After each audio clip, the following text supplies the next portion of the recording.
ستاره ها، خداوند قسم خورده است به ستاره هایی که در آسمان است. بعضی مفسران میگه برای چی خداوند به ستاره ها قسم خورد؟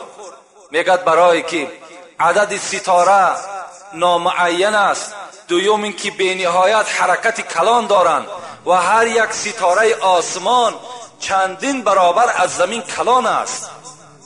برای قدرت خودش خداوند قسم خورد. الذی اذا تدلی، پیغمبر خدا گفته بود که به نزد من جبرائیل میفراید، بر من وحی میارد. این عتیبه گفت که من با اون ستاره هایی که خدای تو قسم میخورد و با این جبرائیلی که تو میگوی من این کار میکنم، اینا را باور نمیکنم.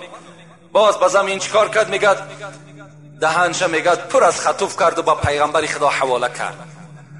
توف به اندام پیغمبر پرتافت.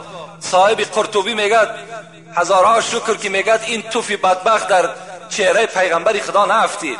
لیکن پیغمبر خدا چی گفت؟ دست برداشت گفت اللهم سلط علیه کلبا من کلابک. خدایا گفت این بدبخت، این روسیا را به سگ از سگهای خودت گفت مبتلاش بساز. ابولهب همراه 3 فرزندش دائم که تجارت میکرد به شهر سوریه میرفت. هر 3 فرزنداش خطی میگد رهسپار شد، به شهر شام رسیدن. در یک دهه میگه قرار گرفتن. مردم اون دهه آمد گفت در اینجا شیرها بسیار است، آدم ها را شکار میکنن، خوب میشد که از اینجا دورتر میرفتین.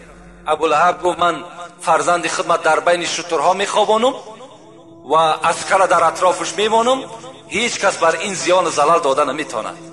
لیکن وقتی که خدا خواسته باشد، وقتی که قدرت خداوندی که بالای کسی نرفته باشد، اگر در داخل قصر باشد که به منزله سوزن سوراخی نداشته باشد، حکم خدا اونجا داخل می شود. میگه در بین خوابید همان سگی که از سگهای خدا را پیغمبر دعا کرده بود، شیر از شیرها میگه پیدا شد و میگه با بالای شترها میگه قدم میزد، شتر میگه از جاش نمی جنبید. آمد میگه بو میکشید، هر عسکر بو میکشید. به ناگاه میگه به راس عتیبه رسید.